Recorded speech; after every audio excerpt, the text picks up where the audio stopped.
Her remarkable journey is woven with creativity, wisdom, and a passion for inspiring minds across generations.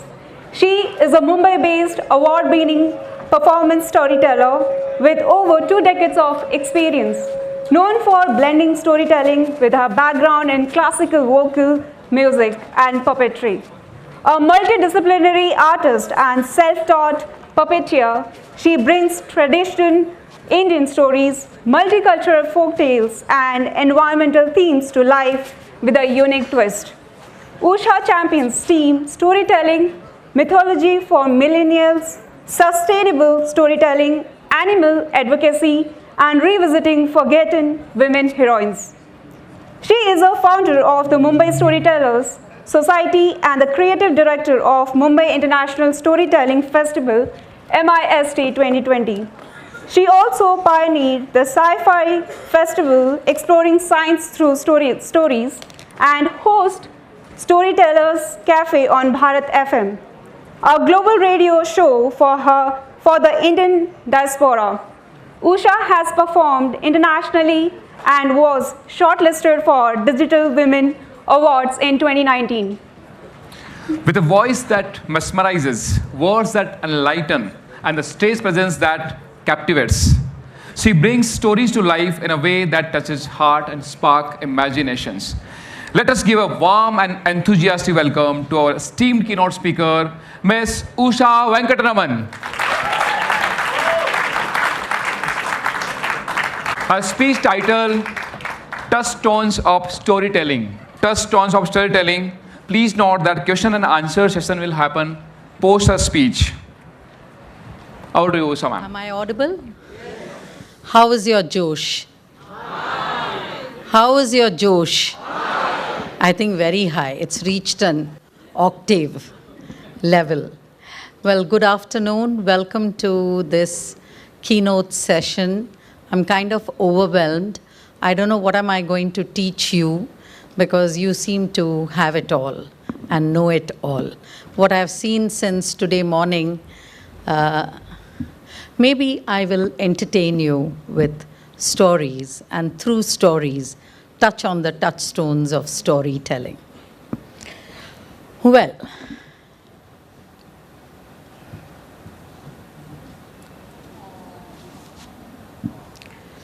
now there was a family of mice living at the corner of the field adjacent to a farmhouse.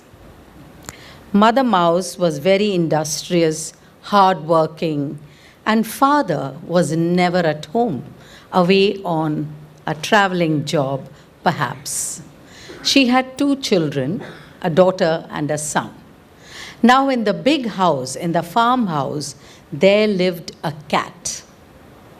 And the cat, she smelt the mice, and she came step by step, paw by paw, towards the mouse's hole. Now the mother mouse, she stood resolute and firm. Her little children covered, they huddled behind her and they were scared. Their eyes were wide as saucer and they were frightened. And the mother said, "Don't you worry, my dears, I'll take care of you." And the cat slowly, step by step, paw by paw, came to the hole and peered inside. And that's when the mother mouse went, "Woof, woof, woof, woof, woof, woof." And the cat sprang back, frightened. She thought she was being chased by dogs. And she ran away, never, ever to be seen again. And the mother mouse, she turned to her little ones, who looked at her with huge saucery eyes filled with wonder. And she said, "Darling, it pays to learn a new language. Today, it pays to learn a new skill, storytelling." But I think you're all already masters of this art. And Well, I'm going to pepper my talk, which will be for about 20-25 minutes, with stories. So that'll give you as to how I engage. How do I hook my listeners? What are those pivot points? Who's the Yoda? What are those meaningful moments? And how can you hook the audience? Somebody asked me, he's giving a speech tomorrow. What's important is to hook your audience from the word go. So a little bit of boring data from me. Just about, not even, it won't even take 5 minutes. Once upon a time in New Delhi, there lived a woman who's largely relevant to my life today. She was no Meda, telling incredible stories in the Ottoman Empire or the coffee houses of the market.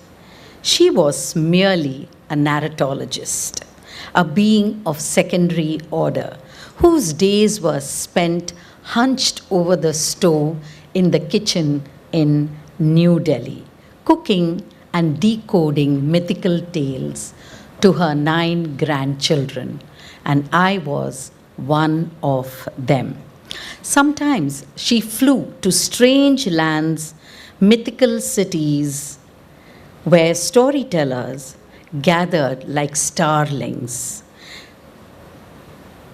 parliaments of wise fowls telling stories about stories. And that woman was my grandmother. Her job was to tell stories to her grandchildren. She sowed the seeds of storytelling in my childhood. And if today I'm a storyteller, it's thanks to my grandmother. And I discovered the spellbinding power of the narrative when I began telling stories in 1996. As I traveled across India, visiting schools, colleges, universities, organizations, libraries, and festivals, I discovered the magic formula, the secret sauce. What is it? How do we set people on fire? It's simple. Persuasion is the centerpiece of any activity. The most compelling and powerful way to persuade somebody is to tell a captivating story. How do you do that? By uniting a strong idea with emotion. An idea with an emotion, and that makes for a compelling story. Now, as a trained educator, I was looking at alternative mediums to teach concepts. And that's how I embarked on the journey of teaching children what is Indian classical music, what is melody, and what is rhythm, and what is gamaka, through puppets.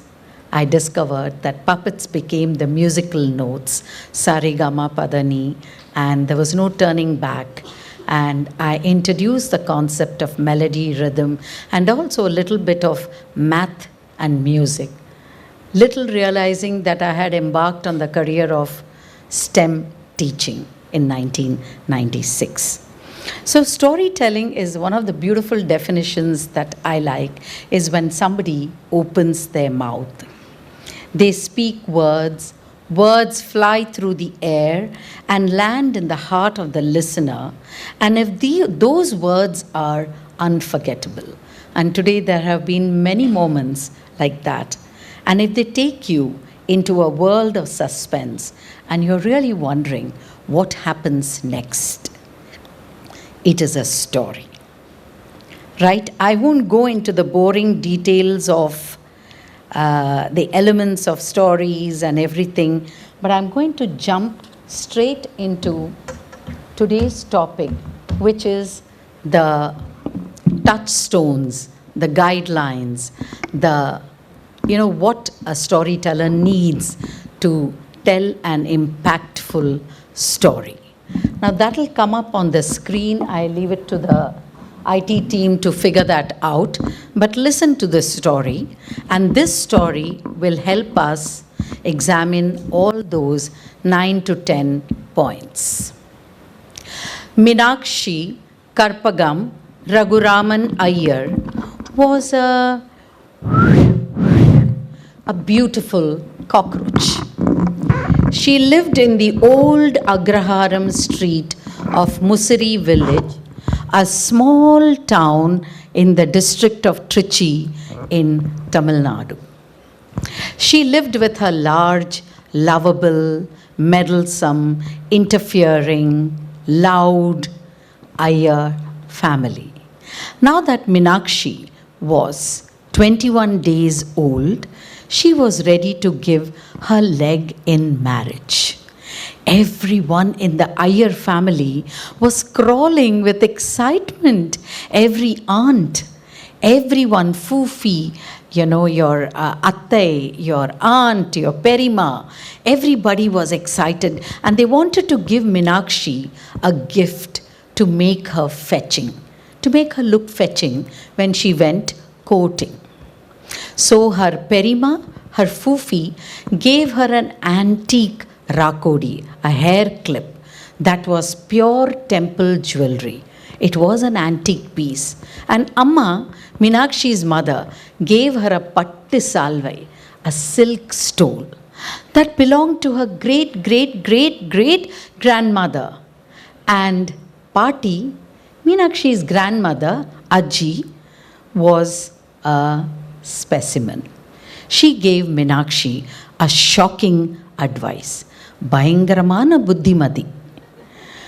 And when Meenakshi heard it, she said, Ayo, Pati, what? Yes, Meena. Pati, what do you expect me to do? Meenakshi, you are a beautiful cockroach. I know, Pati. Choosing a husband from many is the easy part. Picking the right one is the most difficult. Is it? Ama.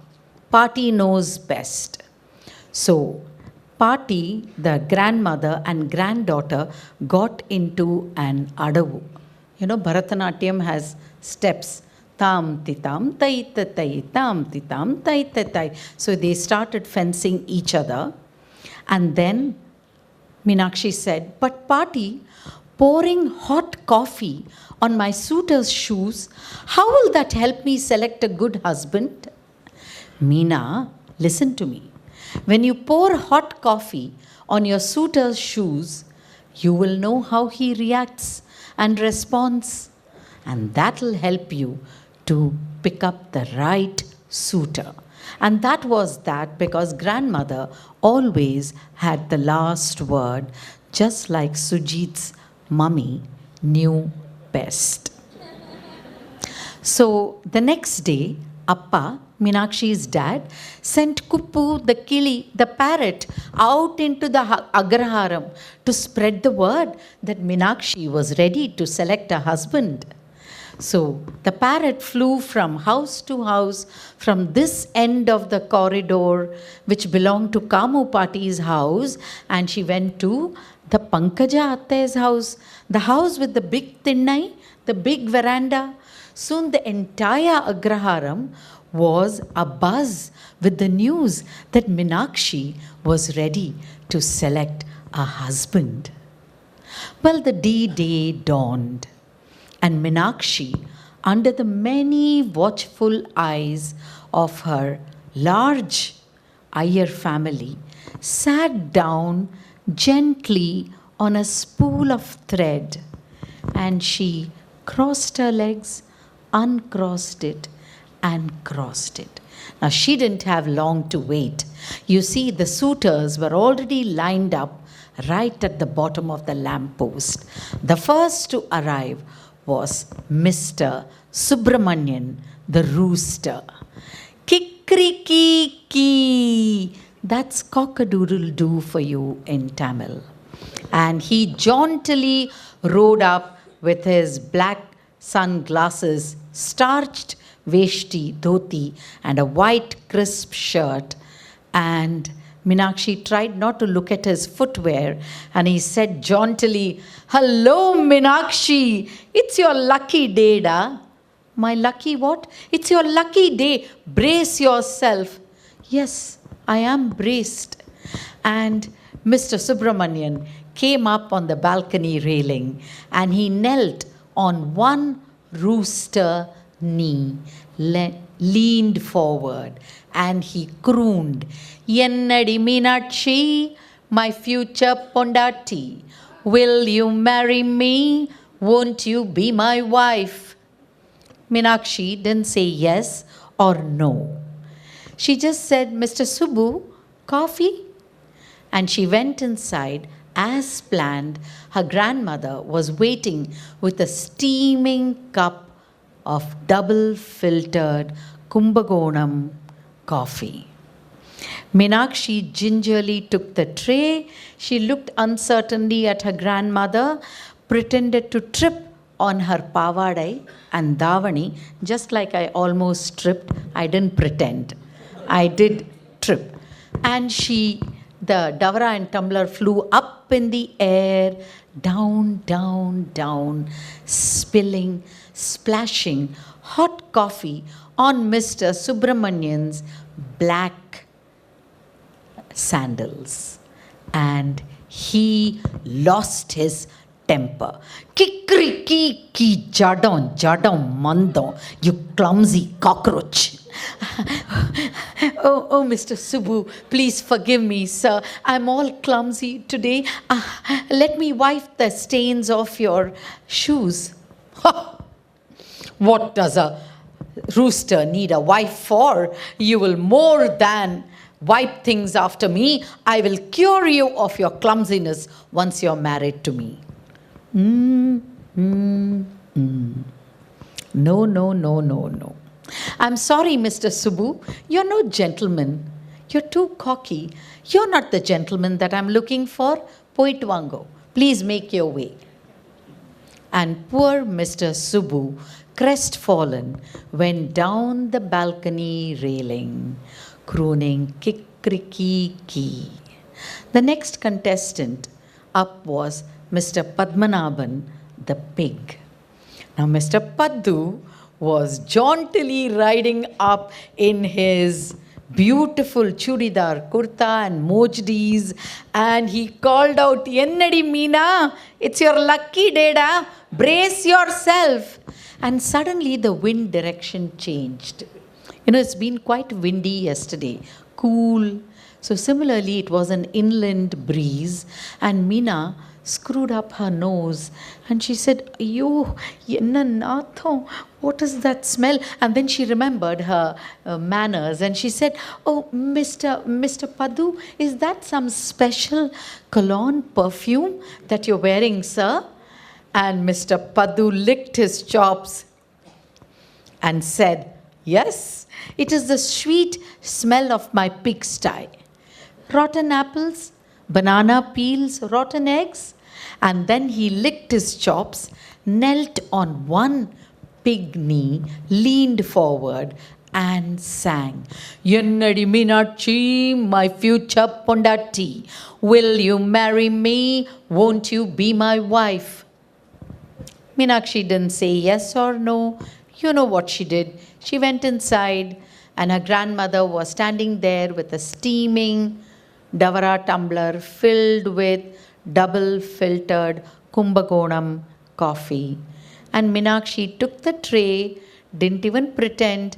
The tray went flying up in the air, down, down, down, spilling, splashing hot coffee on Mr. Padmanabhan's spotless mojdis. And he too lost his temper. But he loved Shah Rukh Khan, so he hammed. He put his hands out and he said, "Oh, Meenakshi, don't test the patience of Mr. Padmanabhan." Ayyo, what a ham. He thinks he's Shah Rukh Khan. Mr. Paddu, excuse me. I'm all feelers today, sir. Let me just get a washcloth and I'll wipe the stains. And Mr. Paddu said, And he grunted or snorted and said, "What does a pig need a wife for? You will more than wash and clean after me once we are married." No, no, no, no way. "I'm sorry, Mr. Padmanabhan, you're not the gentleman that I'm looking for. You're a bore. Please make your way home." And Mr. Padmanabhan made his way back home.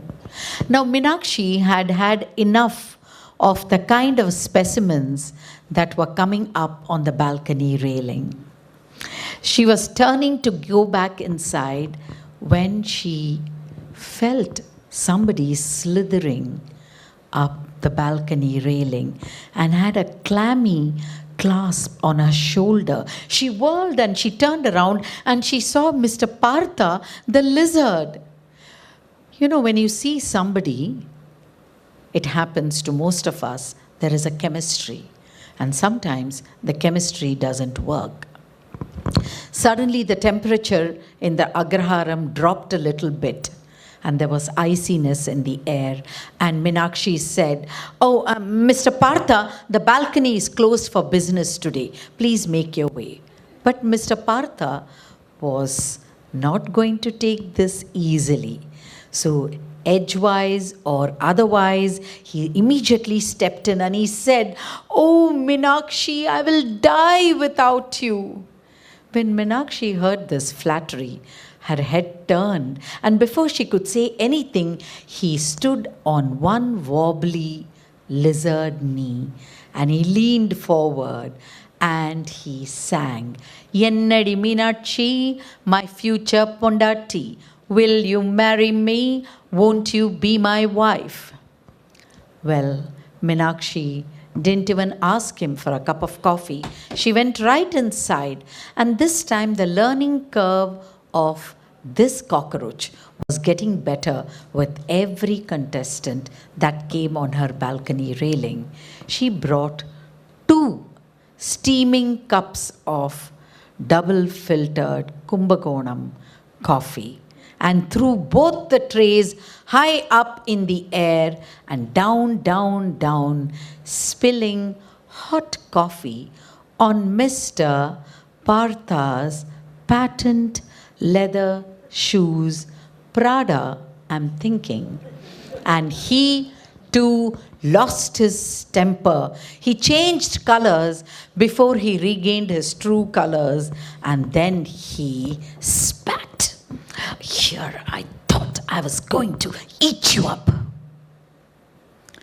Meenakshi looked at him with that cold stare and she said, "You're certainly not the gentleman that I'm looking for, Mr. Partha. Please make your way home.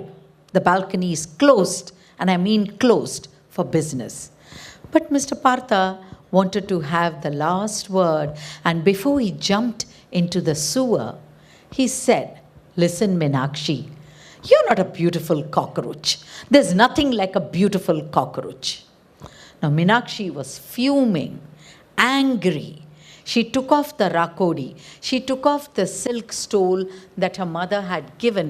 She picked up the coffee trays and was about to go inside when her grandmother came out and said, "Ennada, Kanna, how was the morning?"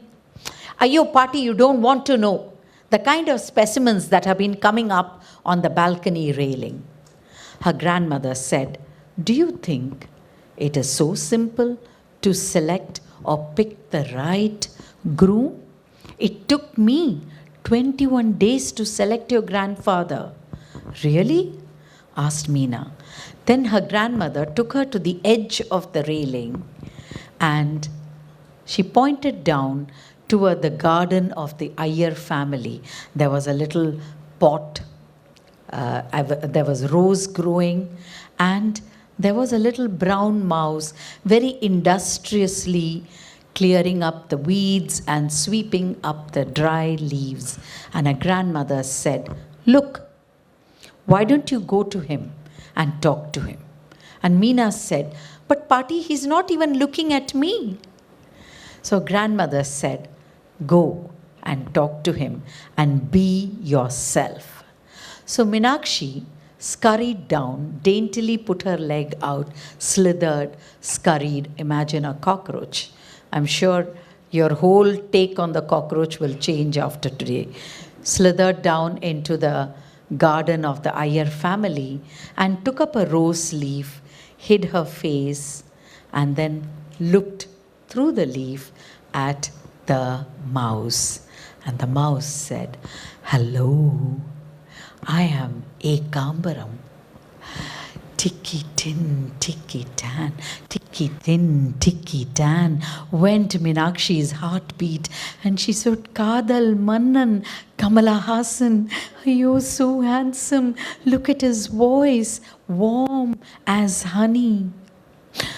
"Who are you?" he asked. Who am I? Who am I? Oh, you are Meenakshi, the most beautiful cockroach. "Yes, you think I'm beautiful?" "Well, I don't know." He was wearing glasses. "I can't see very clearly, but you are a very intelligent cockroach. Who cares about beauty?" Meenakshi's heart went tikki tin, tikki tan, tikki tin, tikki tan. "I found the perfect match." That's when she heard her name being called out. "Meenakshi!" "Ayyo, party." "No, this is the right one. Don't call me." "Meenakshi Karpagam Raghuraman Iyer, get yourself here." When her grandmother used that tone of voice, most of us know that you have to go back. So she went back. Her grandmother was holding a steaming cup of double filtered Kumbakonam coffee, and she said, "The coffee test is for everyone." And Meenakshi very reluctantly picked up the tray and walked towards Mr. Ekambaram. But before you could say amti, or what is the delicacy in Pune that you gifted me? Bakarwadi. Mr. Ekambaram flicked his tail up in the air, and down went that coffee tray, spilling hot coffee on Meenakshi's pink peep toes. Now, she knew better than to get angry, because she knew about the coffee test. And then she cleared her head and said, wait a minute, Mr. Ekambaram. How did you know, sir? How did you know about the coffee test?" And Mr. Ekambaram smiled and put his hand on her shoulders and said, "Kanni, Kanmani, I too have a Sharadambal party."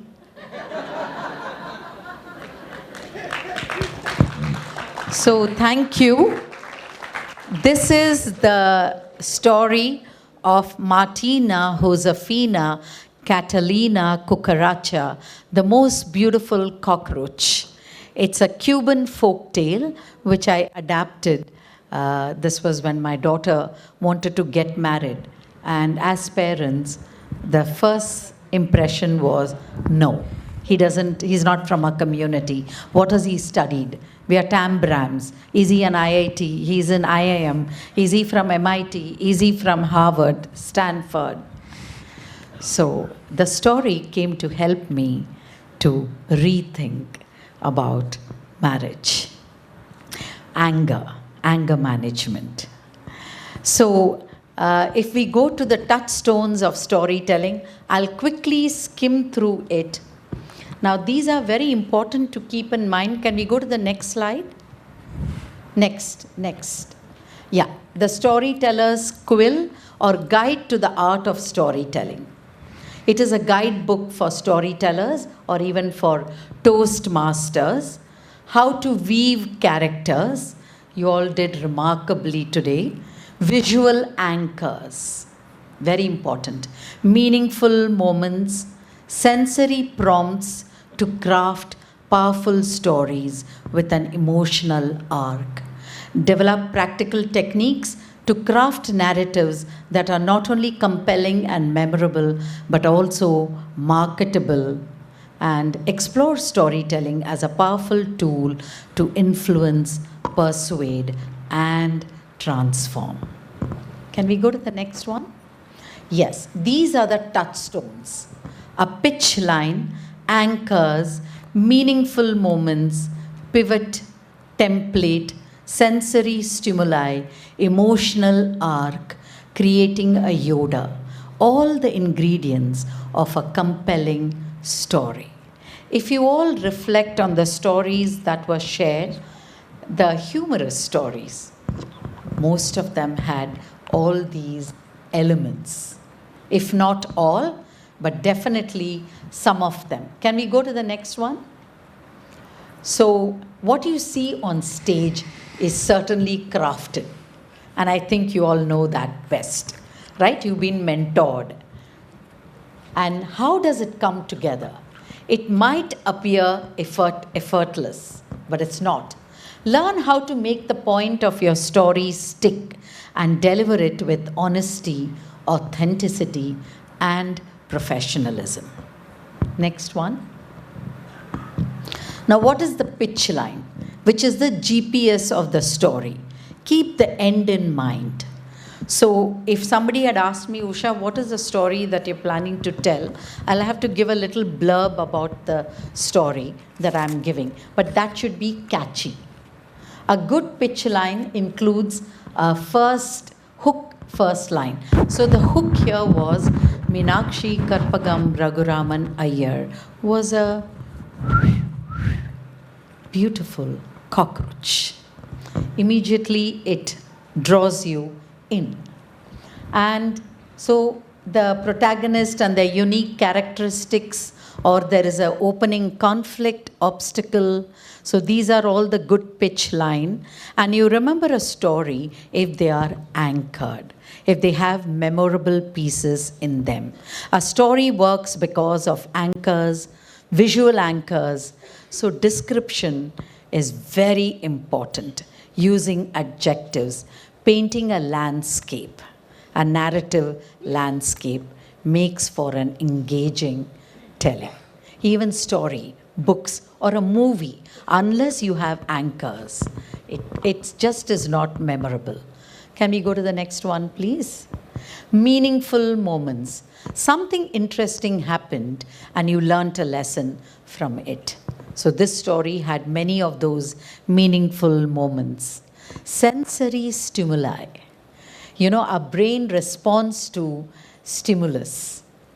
Why are stories so effective rather than data? Somebody coming you and filling you with data, right? Facts and data alone fail to trigger the same level of mental engagement as a simple story.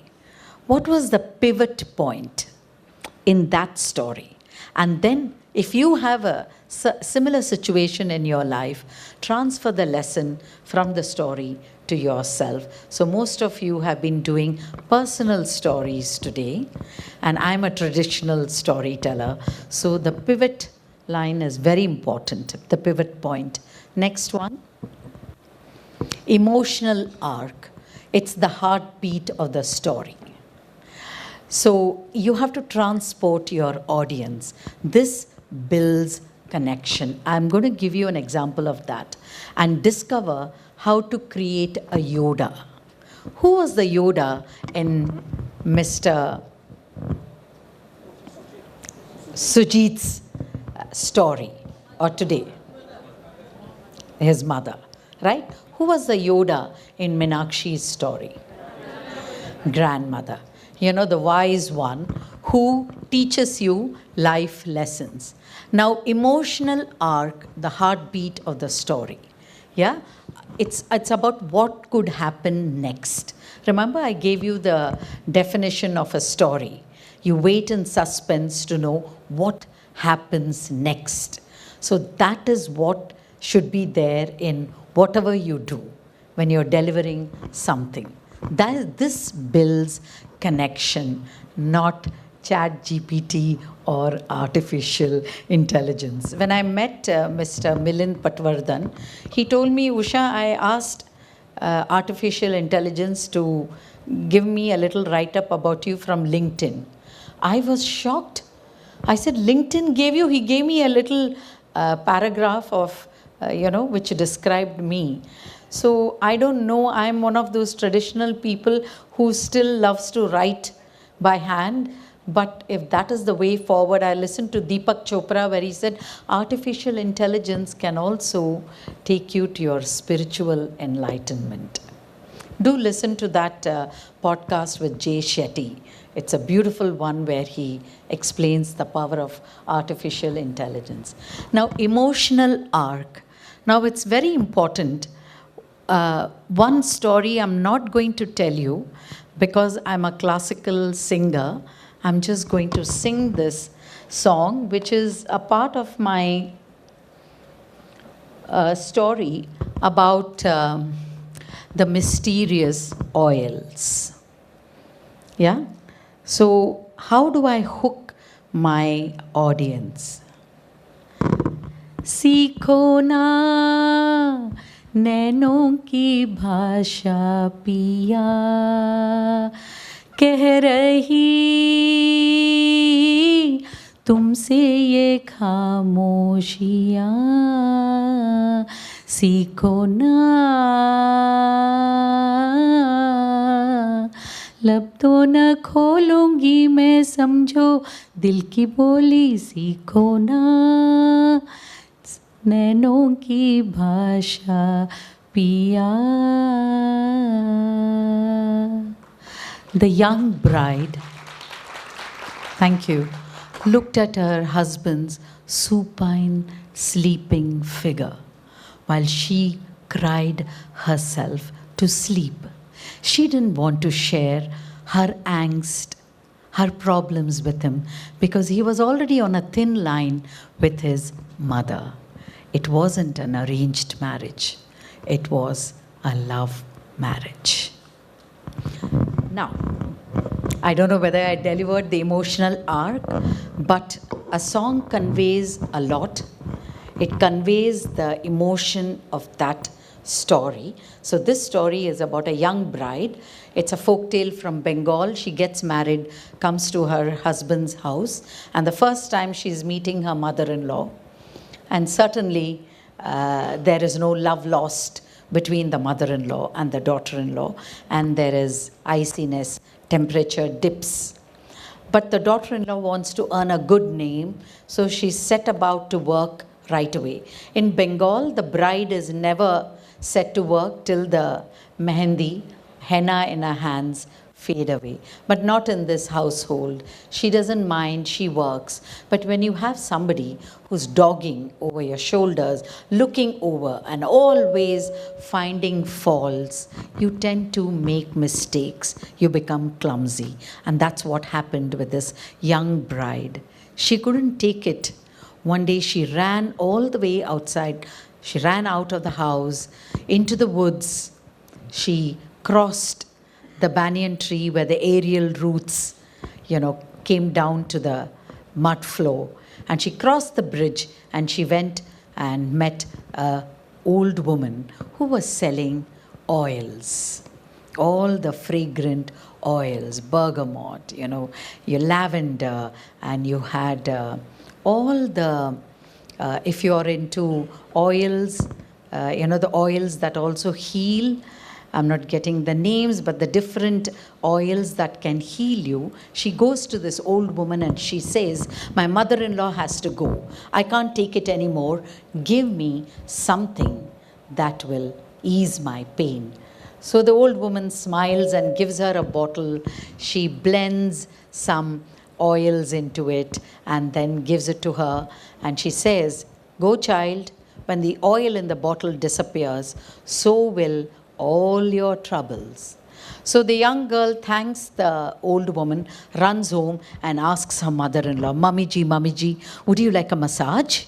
And before you could say Mishti Doi, the mother-in-law lies flat on the bed And then she says, right here on the back, removes her blouse, and she says, I have this constant pain on my neck, on my shoulders, and in the small of my back. So the bride, imagine, slaps the oil. I'm sure most of us have been to a lovely spa where we've enjoyed the massage of all those lovely oils, but not here. She slapped and started kneading the flesh angrily, pushing, pummeling, and almost hitting. But there was no complaint from the mother. And this continued for a couple of days, weeks. One day, something changed. The air became warmer, her hands gentled, and the two of them began to talk. And the mother-in-law started sharing her angst, her worries, and the young bride also told her mother-in-law about how it was difficult for her to leave her parents and come and live here. And something had changed. And the mother-in-law said, I have this constant pain, and I'm not really such a shrew. I love my son, and I can see you love your husband as well. And the young woman, things changed. And she looked up and she saw there was just a little drop of oil left in that bottle. She said, I'll be back, Ma. And she ran out into the woods, crossed the banyan tree with the aerial roots, crossed the bridge and reached the old woman. And she said, please, please, take back the reverse the poison that's there in this bottle. The old woman smiled and she said, no. Once I have given you, I can't take anything back. But she said, no, I love my mother-in-law. I don't want her to die. Remove that poison. And the old woman smiled and said, poison? Who told you there was poison? The only ingredient in that bottle was time. So girl, all you needed was time to mend your relationship or nurture your relationship. And the old woman said, would you like some more oil? And she said, yes, yes. And she blended some more oil, filled up the bottle, gave it to her, and the little girl thanked her. The young woman thanked her and ran all the way back home to her mother-in-law. Now, this is the story of the mysterious oils. I sing a lot of songs in this story because it's a folk tale from Bengal, and it evokes magic. It evokes that stimulus, right? We all need that little stimulus. Somebody today in the morning also sang while telling the humor story. So, how do you stimulate people? How do you stimulate? And then you get the response from your audience. Yes, so that was about the storyteller's touchstones. And I just want to ask you one thing, because you're all Toastmasters, you're all into influencing others. I'm just going to give you 3 devices of influence. And I want to know from you how you influence others in the workplace or at home or even beyond. Power. The ability to get something done. It's not just about authority, it's about whether someone knows you mean business. Credibility, expertise, knowledge, presence, through which you influence. And the third is warmth and connection. So how do you influence or persuade others? You know, persuasion is all about law. Lawyers are all about persuasive storytelling. So I quickly want to tell the story about the defendant testifies. This is the great big bad wolf. So you can call him Al because he's Alexander T. Wolf. So he says, call me Al. And the whole big bad wolf with the 3 pigs started with a spoonful of sugar and a sneeze. So he goes on to say that I never killed those pigs. I just sneezed. And they all just died in their house of straw, sticks. And the smart one was one who had built the house of brick. And when this wolf was sneezing and, actually saying that, shouting at him for sugar, that's when the paparazzi, the police came and took him behind bars. And I believe he's logged in the Yaravada jail. And he has sent out a petition to all the Toastmasters. And he's saying, please sign this petition. I'm actually not guilty. It was just the paparazzi who jazzed up the story and made me a big bad wolf. It's just the way we are. It's our diet. You can't expect a wolf not to eat sheep, pig, or, something like that. While you Maharashtrians love to have vada pav. So if I were to say that that was also bad, would you stop eating? It's just your diet. So will you please sign the petition for me, all you lovely Toastmasters? And I don't know, what do you think happened to that wolf? Was he released from jail or not? So if you have to persuade, what is the technique that you will use? Power, credibility, warmth, or connection? I invite you to connection. Then I just don't want you to give me just, can you talk a little bit about it? If you can give an example.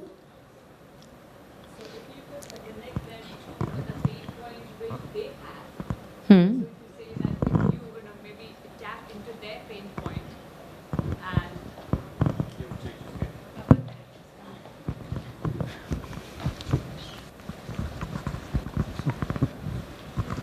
So in this case, if the person who is in prison could tap into the Toastmaster's pain point, something in their life to which they can relate to and see there, you felt the pain as I am feeling. What would you do in that case?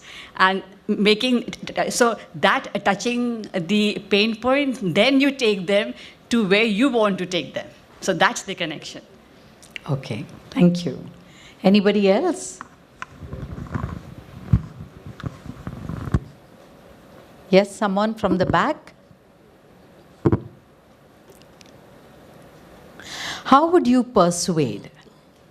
Now, forget about the 3 little pigs and the wolf. How would you persuade somebody? You're all into the job of persuasive communication.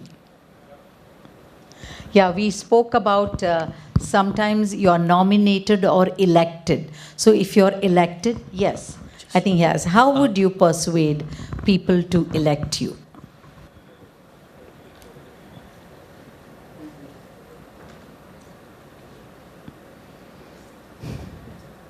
Bhagat.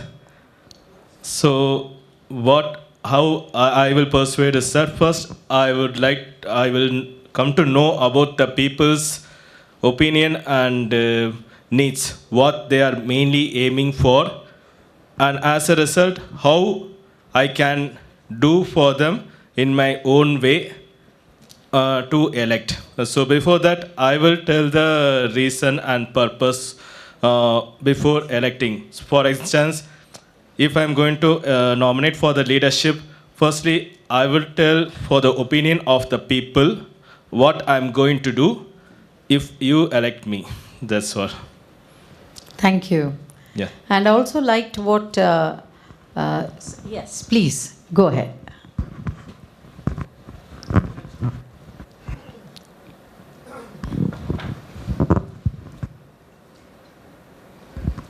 We need to mix connection with evidence. So I feel the best persuasion is when you're hitting the emotional chord with the right evidence. Like, for example, patriotism. If you want people to follow you, follow India, then you use the emotion with the evidence what our army has done, and that convinces people to follow you. So connection and evidence. Thank you. Very well said. Yes. Hello.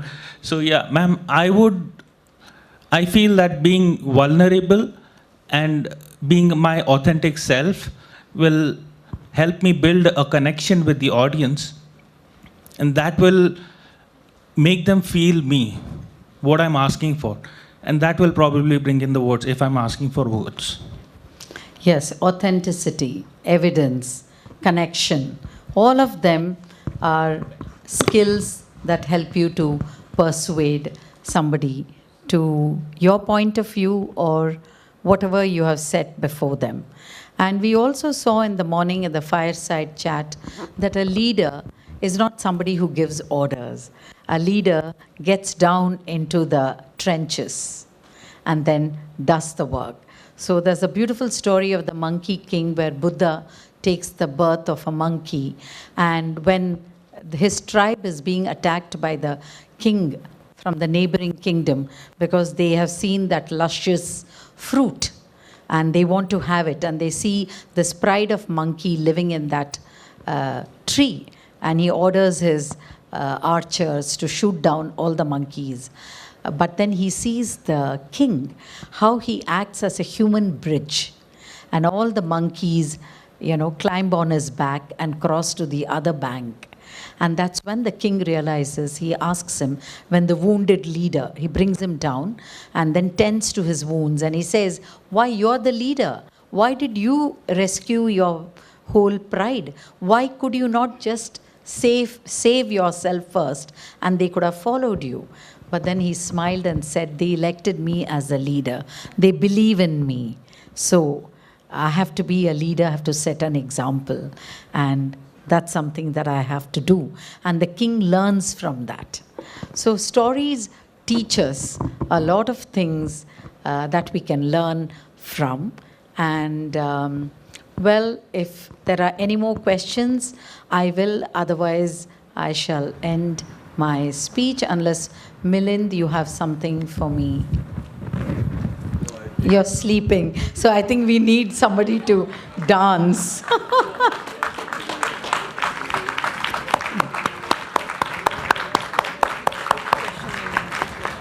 Thank you. I should have said a razy story, a naughty tale, but that I will not. We are all adults, so I'm sure you're adult enough to listen to stories, and that'll wake you up, but not now. Okay. Thank you so much, Mr. Milind Mukta Nadkar, for inviting me to Toastmasters annual conference, and to all you lovely people. Thank you, Vanakkam, Namaste, and God bless. Thank you.